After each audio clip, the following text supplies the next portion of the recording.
Do you remember the African-American ground beef recipes no one makes anymore? They once filled kitchens with spice, warmth, and care. What did we lose when those meals disappeared? Smothered hamburger steaks with onions and gravy were the kind of meal that stretched $1 and still made Sunday feel special.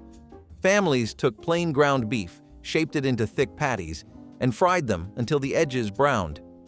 Then came the magic: sliced onions, browned in the same pan until soft and golden, stirred into a homemade gravy rich with flavor and patience. The smell alone could fill a kitchen with warmth and promise. You did not need expensive cuts of meat when you could make this. Every forkful soaked in that brown onion gravy was comfort itself, spooned over rice or mashed potatoes that soaked up every drop. Kids would ask for seconds, even if the portions were small. It was food that carried care, slow simmered on the stove while conversation drifted through the house. Smothered hamburger steaks turned scarcity into something soulful, a dish that said you did not need much to eat well. They disappeared from tables as fast food took over, but their memory lingers in every home where love was ladled from a pan. Creole beef and rice skillet was what you made when you needed to feed a family quick but wanted it to taste like home. Ground beef sizzled with bell pepper, celery, and onion, the holy trinity of Southern cooking. A little paprika, a pinch of cayenne, and suddenly the air smelled like Louisiana itself. This one-pan supper was the kind of dish that brought rhythm to a weekday, quick to make yet full of heart. The rice soaked up all that spice and tomato, turning a simple skillet into something rich and layered. You could hear the sizzle, see the color, and know dinner was done. It was a meal built for families that worked hard and came home hungry. Proof that you did not need a feast to make people smile. Creole beef and rice was everyday genius, a way to bring big flavor out of small means. Now it sits in old church cookbooks and memories, waiting for someone to give it another turn on the stove. Stuffed bell peppers with rice and tomato sauce once turned humble ingredients into a dish that looked like celebration. Mothers would hollow out bright green peppers, stuff them with ground beef, rice, and onion, then pour tomato sauce over the top before baking them slow until tender. The smell that rose from the oven was pure comfort, savory, sweet, and familiar. This was dinner that took effort, the kind you started early in the day so it would be ready just in time for family to gather. The peppers softened, the sauce thickened, and the flavors blended into one of those meals that felt like home. They looked fancy but were made from what was on hand. Nothing wasted, everything earned. For many families, it was the taste of pride, proof that thrift could still look beautiful on a plate. Today, they have mostly disappeared from weeknight tables, replaced by quicker meals, but the memory of a bubbling pan of stuffed peppers still carries that same slow-cooked warmth. Ground beef and cornbread casserole was a Southern invention that understood flavor like few others did. Spicy ground beef went into the bottom of a baking dish, seasoned with onion, chili, and tomato, while a golden cornbread batter was poured on top and baked until puffed and crusted at the edges. When it came out, the smell of corn and spice filled the house. The first spoonful revealed layers, the sweetness of the bread meeting the tangy beef below. It was a meal that cost little but felt abundant, something that could feed a crowd without complaint. The dish was both hearty and clever, turning pantry staples into a centerpiece. It brought together the best of African-American cooking: thrift, creativity, and balance between bold spice and gentle sweetness. These casseroles warmed families on cold evenings and left no one hungry. Today, they are a memory of flavor born from necessity, proof that simple food, made right, could hold the heart of a whole generation. Okra and ground beef stew was a dish straight from Southern soil and spirit. The okra came from the garden, tender and green, sliced thin and cooked slow with tomato, onion, and just enough ground beef to add richness. Everything melted together into something earthy, thick, and soulful. The broth took on the flavor of the meat, while the okra gave it that familiar Southern texture, smooth, silky, and full of depth. It was a meal meant for long evenings, eaten with rice or cornbread that soaked up every drop. You could find it bubbling on stovetops in rural towns and city kitchens alike, passed down through hands that knew how to make something out of almost nothing. It was food born from rhythm and patience, a pot of memories that cooked as long as stories were told beside it. Even now, one bite can bring you back to that porch light glow and the hum of summer outside. Beef and potato hash was the master of second chances. It began as a way to save leftovers from Sunday dinner and ended as breakfast that could make anyone smile. Ground beef and diced potatoes fried together in a skillet until golden and crisp, seasoned simply with salt, pepper, and sometimes a little onion or hot sauce. The edges crackled, the smell was irresistible, and the flavor was pure comfort. It was the kind of meal you could eat any time of day, morning, noon, or midnight. For working families, it was a quick fix that still felt full and satisfying. You could feed 6 with just a handful of ingredients, and no one left the table hungry.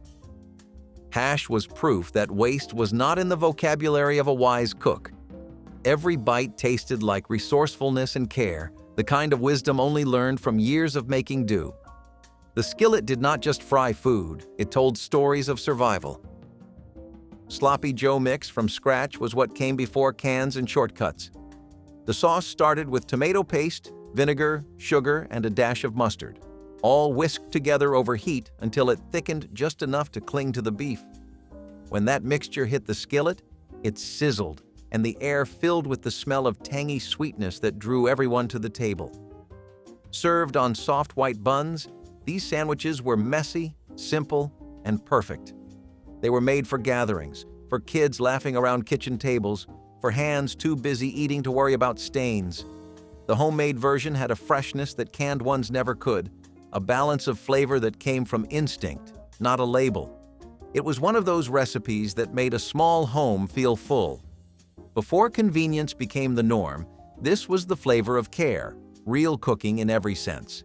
One pan, a few ingredients, and the kind of satisfaction only homemade food can bring. Beef and cabbage fry-up was a skillet classic that defined thrift and taste. In rural kitchens, a single pound of ground beef met a mountain of chopped cabbage, onions, and a little butter or lard to bring it all together. Everything cooked down until soft and caramelized, the flavors blending into something far greater than the sum of its parts. The beef added richness, the cabbage sweetness, and the result was hearty enough to feed a family of 6.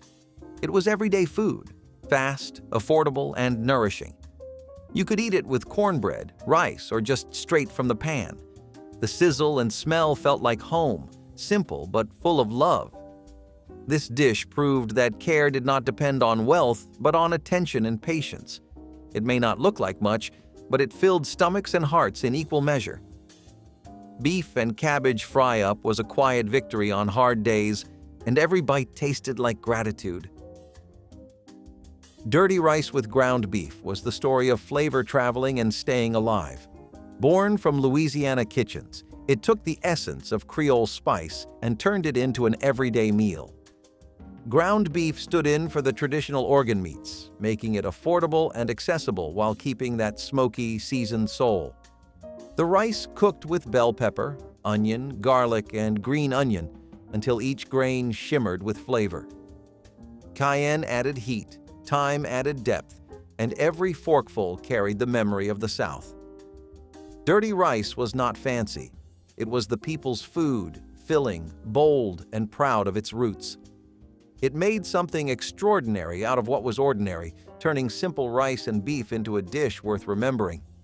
Served with hot sauce or a slice of cornbread, it brought warmth to every table it touched. Some recipes fade quietly, but this one lingers like a good song, humming with history and spice. Ground beef and butter bean stew came from the days when you made what you had and made it last. Butter beans simmered slow with beef, onion, and tomato until the pot turned thick and smoky. The beans softened and soaked up every ounce of flavor, creating a meal that was hearty without being heavy. A little salt pork or smoked paprika gave it depth, while cornbread on the side made it complete. This was Depression-era cooking that endured because it worked. It filled bellies, cost little, and tasted like more than it was. Families would gather around steaming bowls after long days, grateful for food that stayed simple and honest. The stew told a story of resilience, one spoonful at a time. Even today, it stands as a reminder that good food has never been about excess. It has always been about heart. Hamburger gravy over rice was one of those dishes that tasted like comfort, no matter where you were. It showed up in school cafeterias, church kitchens, and home tables across the South, filling plates with warmth and simplicity. Ground beef was browned until it sizzled, mixed with flour and milk to make a creamy gravy that clung to every grain of rice. The smell was humble but unforgettable, buttery, savory, and familiar. It was not fancy food, just honest food, made to stretch a little meat into a full meal. Kids grew up on it, remembering the way the gravy soaked into the rice and turned it soft at the edges. You could find it on weeknights when money was tight, or Sundays when bellies were big and time was slow. It was filling, cheap, and full of love, the kind of dish that made people stop talking for a minute just to savor it. Every bite carried the quiet pride of making something good from what you had. Even now, few things feel as comforting as a plate of hamburger gravy over rice, a spoonful of home, served hot. Macaroni and beef bake was the original soul pasta, bubbling from ovens long before casseroles filled cookbooks. Elbow macaroni cooked tender and mixed with browned beef, tomato sauce, and sharp cheddar cheese became the weeknight hero of 1,000 kitchens. It was simple, warm, and deeply satisfying. Each spoonful balanced tangy tomato with rich, meaty flavor, wrapped in the creamy melt of cheese. Families would gather around the table, the dish still steaming, the first scoop breaking through the golden crust on top. It was the kind of food that smelled like home before it even hit the plate. You could dress it up with bell peppers and onion or keep it plain for the kids. It never disappointed. The best part was that it reheated perfectly, which meant leftovers were as good as the first night. It was comfort disguised as convenience, made for people who needed to stretch their meals and still make them special. This dish was more than dinner. It was proof that flavor and thrift could live side by side, one bubbling pan at a time. Stuffed cabbage rolls in tomato sauce were a Southern love letter to an old European idea. Tender cabbage leaves were blanched just enough to fold, then filled with a mix of ground beef, rice, and onion seasoned with salt and pepper. The rolls were packed tight in a pot, covered with sweet tomato sauce, and simmered low until everything melted together. The cabbage softened to silk while the beef turned tender and juicy inside. The sauce thickened into something tangy and rich, coating every bite like a memory. It was food made slow, food that took patience and care. For many families, it was Sunday dinner, a dish that reminded them of where they came from and how far they had come. The recipe moved from immigrant tables to Southern kitchens, gathering new flavors along the way. Served with cornbread or mashed potatoes, it filled bellies and hearts in equal measure. Though few take the time to make it now, its spirit lives on in every simmering pot of homemade comfort. Beef and black-eyed pea chili brought together the heartiness of soul food and the boldness of the American South. Instead of red kidney beans, cooks used black-eyed peas, earthy, soft, and full of history. Ground beef browned in the pot with onion, garlic, and chili powder before the peas and tomatoes joined in. The stew thickened as it simmered, bubbling until the flavors blended perfectly. It was a meal for cold nights or busy days, eaten with cornbread or crackers on the side. The texture was rich and filling, every spoonful a mix of spice and comfort. This chili was never about heat alone. It was about depth, about turning simple ingredients into something bold. Families passed down their own versions, some smoky, some sweet, but always hearty. It was proof that tradition could adapt without losing its soul. Even today, a bowl of black-eyed pea chili feels like a reminder of where flavor truly begins. Sweet pepper and onion beef sandwiches were born from markets and lunch counters, where the smell of sizzling meat drew crowds. Ground beef cooked down with sliced onions and bell peppers until soft and caramelized, seasoned with salt, garlic, and a splash of vinegar for brightness. The mixture was spooned onto soft sandwich buns, steam rising through the paper wrapper. It was messy, juicy, and perfect with mustard or hot sauce. Workers ate them during short breaks. Families made them on busy nights. They were fast, flavorful, and cheap. The sweetness of the peppers cut through the savory beef, making each bite balanced and satisfying. It was the kind of sandwich that felt bigger than its ingredients, a little feast held in your hands. You could find them at fairs, church picnics, or just sizzling on a home griddle. Like many good things, they faded as time sped up, but one bite could still bring back that slow, happy rhythm of a simpler day.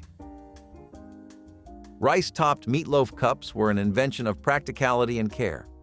Ground beef mixed with breadcrumbs, onion, and egg was pressed into muffin tins to bake into small personal meatloaves. Once out of the oven, each cup was topped with a spoonful of fluffy rice or tomato glaze, sometimes both. They were quick to make, easy to serve, and somehow managed to feel special even on a weekday. The smell of roasting meat filled every corner of the kitchen, promising a dinner that was humble but full of heart. Each bite brought that familiar comfort of classic meatloaf but with a twist, a crispy edge from the tin and a tender center that melted under your fork. These little loaves were built for busy families who still wanted the taste of home-cooked care. They were neat, warm, and made with love, the kind of dinner that said everything without needing a word. Ground beef and turnip greens turned two humble ingredients into a powerhouse of nourishment and pride. Southern cooks knew how to make this dish sing with nothing more than heat, patience, and instinct. The greens were chopped and sautéed in a skillet with onions, garlic, and just enough bacon drippings or lard to coat them. Once softened, the browned ground beef joined the pan, and everything simmered together until the flavors became one. The aroma was rich and earthy, smoky from the fat and fresh from the greens, the kind of smell that drew family to the kitchen without a word. Served with hot sauce and a square of cornbread, it was simple food that could fill both the belly and the spirit. It was never meant to be fancy. It was survival turned delicious. Each bite carried the wisdom of thrift, the balance of strength and subtlety that Southern kitchens mastered long ago. It stretched a small amount of meat into a meal for many, and no one ever left hungry. This dish stood for more than taste. It was a quiet act of care, of making enough out of almost nothing. Ground beef and turnip greens proved that flavor, like love, often came from the humblest places. Hamburger corn chowder was creamy comfort that warmed both hands and hearts. It began with ground beef sizzling in a pot, filling the kitchen with the scent of something good on its way. Diced onions, potatoes, and sweet corn joined next, mingling in a mix of milk or cream until the broth thickened into something smooth and rich. The first spoonful was like a memory you could taste. Sweet corn crunch meeting the tender give of potato, all wrapped in savory warmth. This chowder stretched a little beef a long way, feeding big families with small means. It was a weeknight favorite on cold evenings when the wind rattled the windows and dinner had to feel like a hug. Some cooks sprinkled cheese on top, others stirred in paprika or thyme, but the spirit of the dish never changed. It was practical and kind, made from what was on hand and offered with care. One bowl could soften the hardest day, proof that comfort did not have to cost much. The pot sat on the stove long after supper, its warmth filling the air like quiet reassurance. Beefy spaghetti with seasoned tomato paste was the pantry hero long before store-bought sauces became a household staple. Ground beef browned in a skillet with onion and garlic, then mixed with a small can of tomato paste stretched by water or broth, transforming into a rich sauce that clung to the pan and deepened with every stir. Salt, pepper, and a handful of dried herbs gave it soul, filling the kitchen with a scent that promised comfort. It was quick, hearty, and satisfying, the kind of meal that brought everyone to the table fast. Families made it on lean weeks when creativity had to do the work of plenty. The result was tangy, savory, and thick, a sauce born from thrift but rich in taste. Kids twirled it on forks, never realizing how far 1 pound of beef could be stretched. Some called it poor man's pasta, but there was nothing poor about how it felt. The red sauce, bubbling low and steady, seemed to hold generations of care. Even today, that smell of tomato and beef simmering together feels like home itself, a reminder that the simplest meals often last the longest in memory. Picnic hand pies with ground beef filling were made for travel, work, and long afternoons outside. Dough was rolled thin, stuffed with a spiced beef mixture, then folded and sealed before baking or frying until golden brown. The result was a flaky crust with a juicy, flavorful center, portable comfort that fit right in your hand. You could eat them hot or cold, and they always tasted like home. The filling was simple: ground beef, onion, pepper, and a touch of spice, but the balance was perfect. These pies were wrapped in wax paper and packed in lunch pails, or carried to family picnics under the shade of trees. They were sturdy enough to last the day, but tender enough to feel like something special. Every bite was a mix of crisp pastry and seasoned meat, the kind of flavor that sticks in memory. It was the working person's meal turned treat, proof that love could be wrapped in dough and fried golden. Quick meatball stew with vegetables was a one-pot wonder for busy families who still wanted food that felt whole. Ground beef was rolled into small, uneven balls, browned lightly, and dropped into a bubbling broth of carrots, celery, onions, and potatoes. The smell filled the kitchen long before supper began, carrying warmth through every room. It was a dish that balanced heartiness and care, built from what was already in the pantry. As the meatballs simmered, the broth thickened slightly, gathering flavor from every ingredient it touched. It was rich, humble, and endlessly adaptable. Some families added rice for body, others thickened it with flour or a scoop of mashed potatoes. Every spoonful held a mix of thrift and comfort, the taste of nourishment done right. It was dinner that arrived at the end of long days and reminded everyone that enough was often plenty. Quick meatball stew was a small triumph of resourcefulness, a meal that filled bellies, fed friends, and left nothing to waste. Beef and rice croquettes were the quiet stars of every church supper and community picnic, the kind of dish that traveled from kitchen to fellowship hall in warm foil pans. They turned yesterday's rice and leftover ground beef into something golden, fragrant, and entirely new. Mixed with diced onions, beaten eggs, and a pinch of salt and pepper, the mixture was rolled by hand into smooth, firm rounds before meeting the hot oil. The sizzle that followed was a sound every cook knew by heart. As they fried, the croquettes crisped on the outside and softened inside, creating that perfect balance of texture and warmth. The first bite filled the air with smoke, spice, and comfort. People dipped them in mustard or gravy, but most just ate them plain because they were already perfect.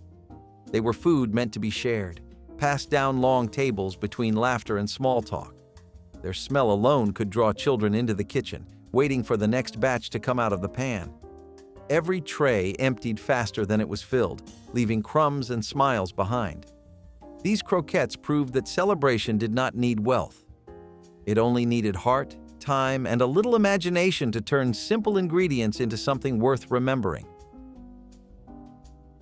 Hamburger steak and onions with rice was the definition of comfort on a plate, proof that simplicity could taste like luxury when made with care. Ground beef was shaped into thick, solid patties and fried in cast iron until seared dark and crisp on the edges.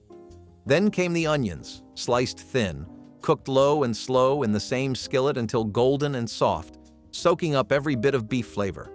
The pan drippings were stirred into a quick gravy, poured steaming over hot white rice. The scent of caramelized onions drifted through the house, sweet and smoky at once, wrapping everyone in quiet anticipation. Families called it steak, not out of pretense, but out of respect, because this meal carried dignity in every bite. It was rich, savory, and deeply satisfying, the kind of food that silenced a room once the first fork was lifted. The balance of salt, heat, and sweetness lingered long after the meal was over. There was pride in its simplicity, beauty in its thrift. It was not just food. It was tradition, resilience, and care served over rice. Savory bread pudding with ground beef was a dish born from thrift and imagination, the kind that turned scarcity into satisfaction.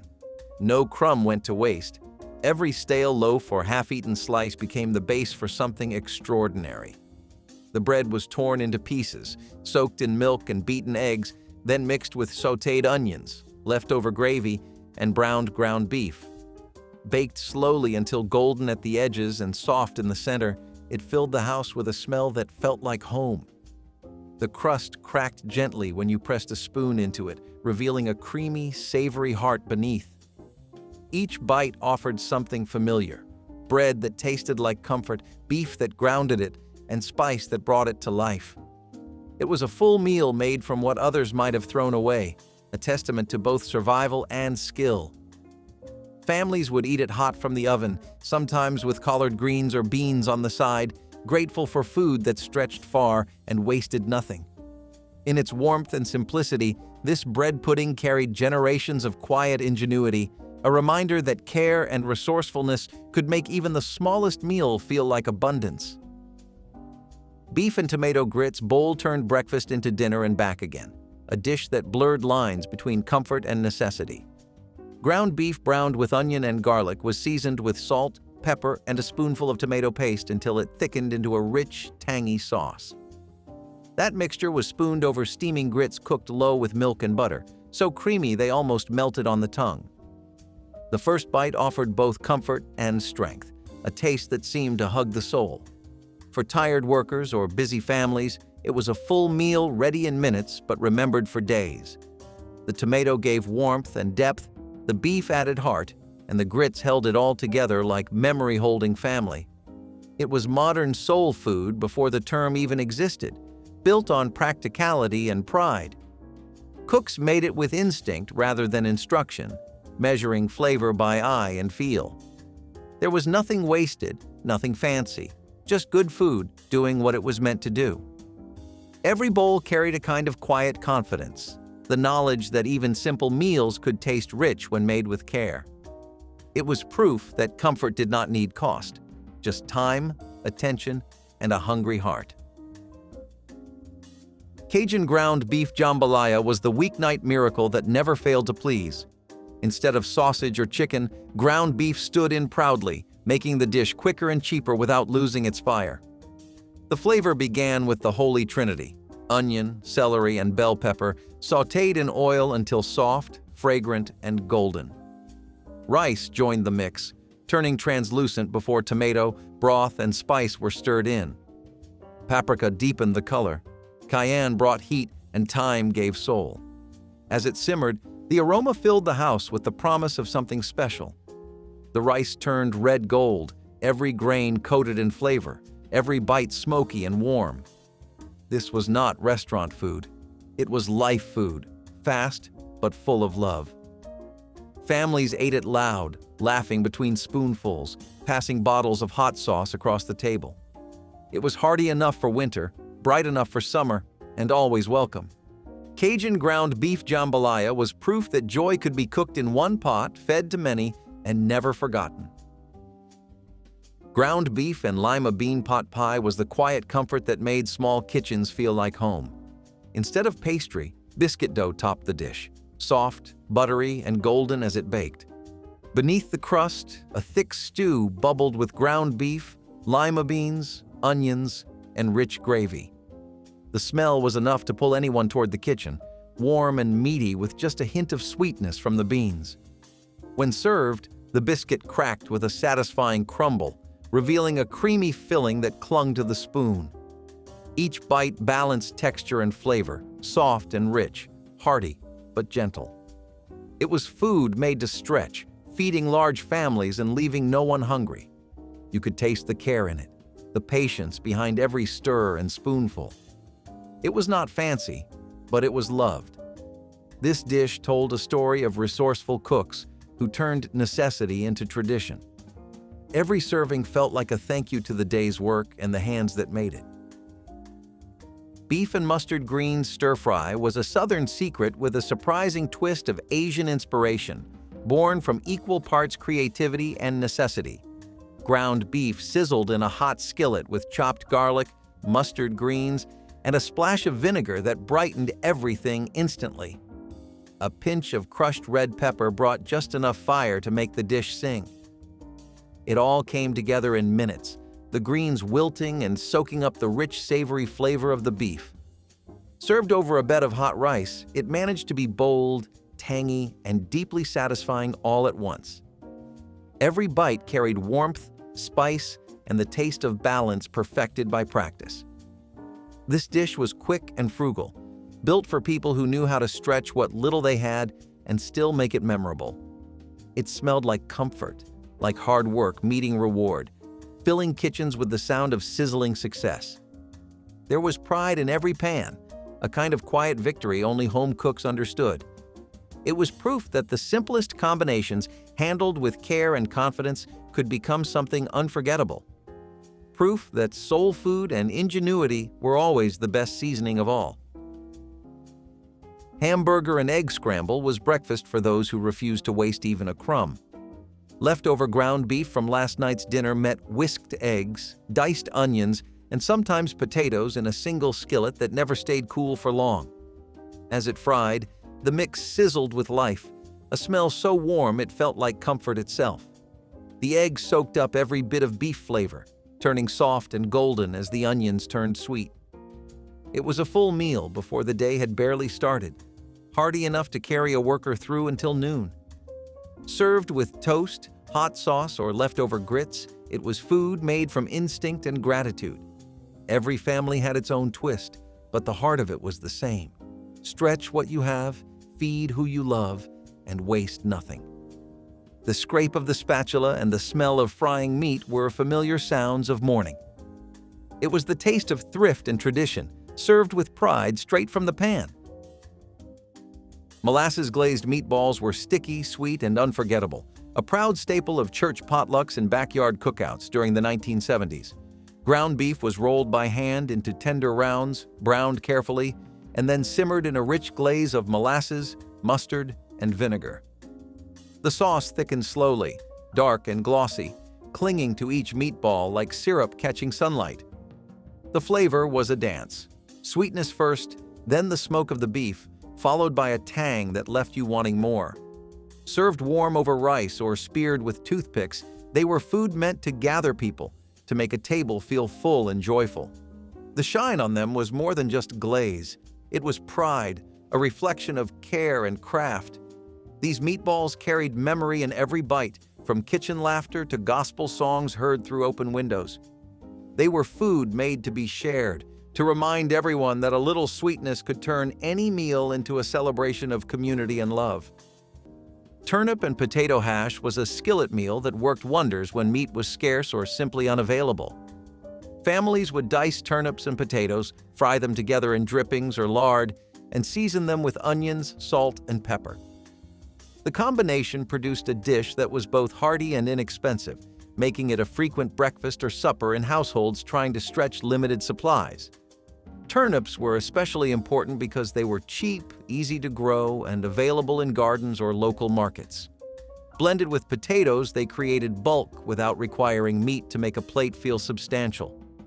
This hash was also flexible, with families adding whatever scraps of vegetables they had on hand to improve flavor. Though simple, it offered warmth and familiarity to those who often faced uncertainty at mealtime. Turnip and potato hash might not have been glamorous, but it carried families through tough years and gave comfort with every bite.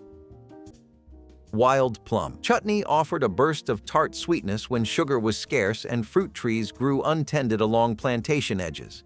Gatherers picked the small, deeply colored plums at peak ripeness and simmered them slowly with a little honey or molasses when available, along with wild herbs for spice. The result was a tangy preserve that enlivened cornbread, salted meats, or simple porridge, providing vitamins and variety in otherwise plain meals. This method of combining fruit with savory seasonings echoed West African chutneys and relishes, demonstrating a culinary bridge between continents. After freedom, African-American home cooks continued to prize wild plums for jellies and sauces, and many Southern families still make small-batch plum preserves each summer. The enduring appeal of wild plum chutney lies in its ability to turn overlooked fruit into a bright condiment that brightens any table. It stands as a flavorful link between survival cooking and the rich tapestry of modern Southern preserves that celebrate both heritage and the gifts of the wild landscape. Buttermilk cornbread baked in cast iron anchored countless suppers with its golden crust and tangy bite. The heavy skillet, seasoned from years of use, gave the bread a flavor impossible to match in a modern pan. Families stirred cornmeal with fresh buttermilk, a little lard, and a pinch of salt, then listened for the satisfying hiss as the batter hit hot iron. The result was a loaf both crisp at the edges and tender inside, perfect for soaking up potlikker from simmered greens or for eating plain with a drizzle of cane syrup. Grandmothers often taught their grandchildren to test the heat of the skillet by flicking in a few drops of water, a small ritual that connected generations. On Sundays after church, the scent of baking cornbread drifted through neighborhoods, promising a meal that united family and friends. Today, prepackaged mixes and quick breads have replaced the slow, careful method that once defined African American kitchens, and the art of true cast iron cornbread grows rarer with each passing year. Fried bream with hush puppies was a meal born from rivers, ponds, and hands that knew how to fish. Bream, small and plentiful, cost little more than the time spent catching them. My grandmother cleaned the fish, rolled them in cornmeal, and fried them crisp in hot oil until the skin crackled golden brown. Hush puppies bubbled alongside, little cornmeal fritters that were cheap to mix and cooked quickly. Together, they made a dinner that felt rich without draining a wallet. Families gathered around plates piled high, dipping hush puppies into hot sauce or eating them plain while the fish cooled.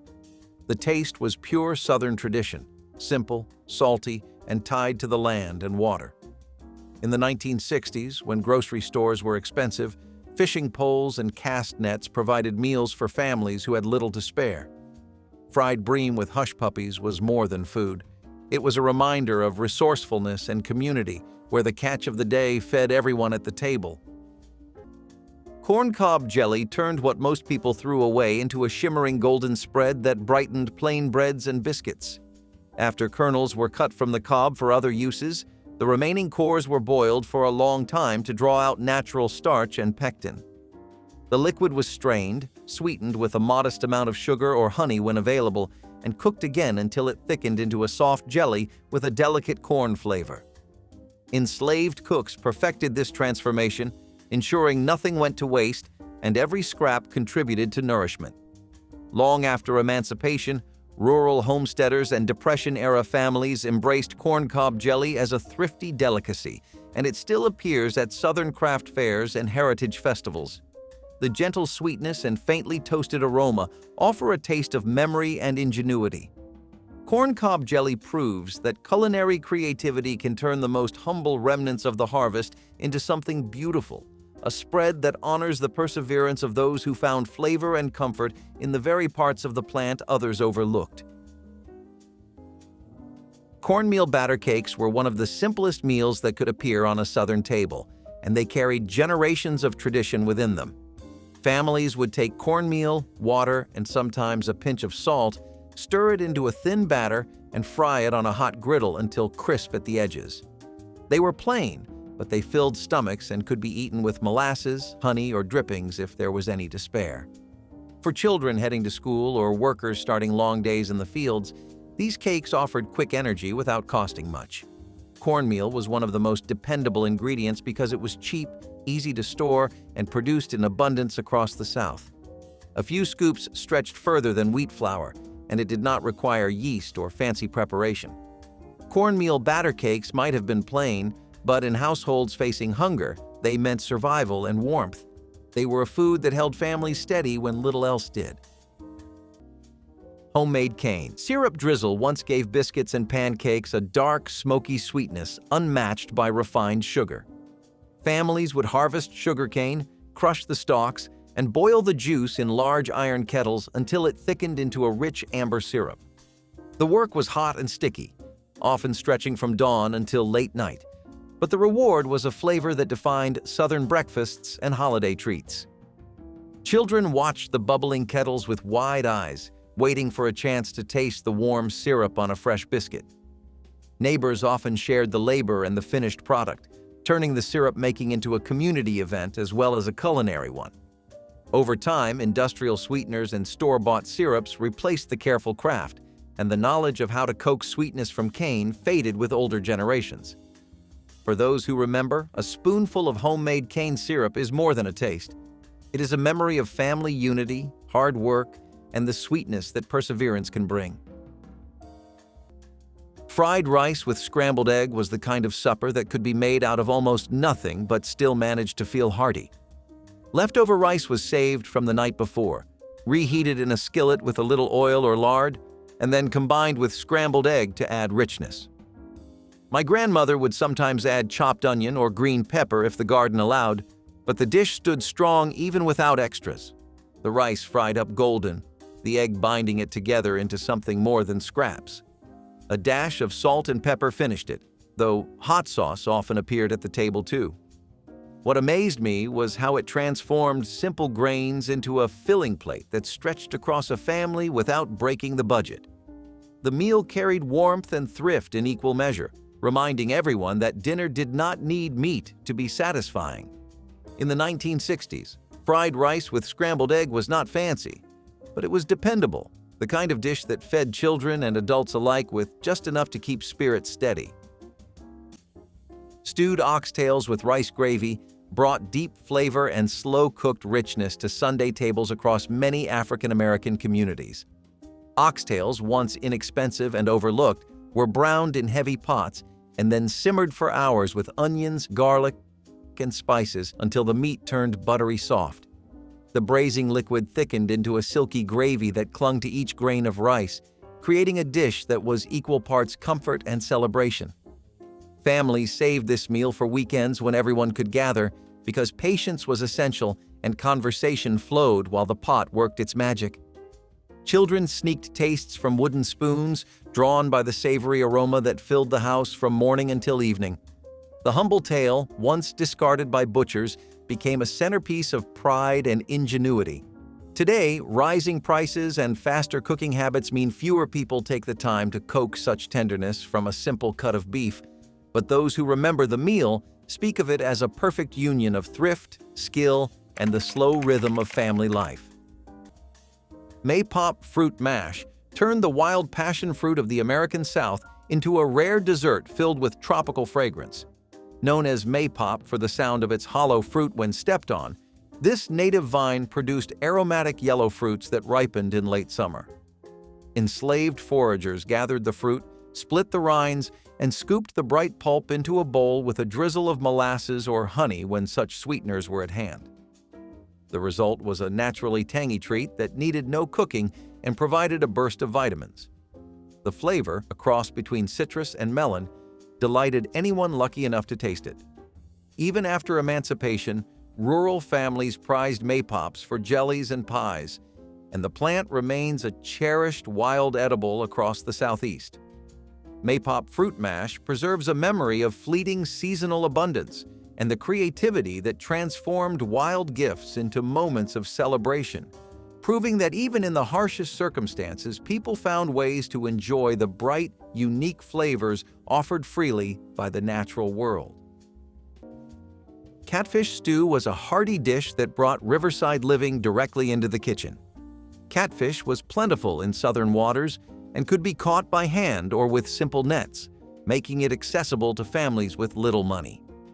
The fish was simmered in a tomato-based broth with onions, peppers, and sometimes potatoes, creating a stew that was filling and flavorful. Served with rice or cornbread, it became a meal that could feed many people from just a few ingredients. Catfish stew represented more than thrift. It symbolized self-sufficiency and the ability to survive off the land and water. For Black families, it was also a dish tied to community, as fishing trips often brought people together. The stew carried smoky, tangy flavors that warmed the soul, reminding everyone at the table of home. In times of hardship, catfish stew was both sustenance and tradition, feeding generations with simple but powerful nourishment.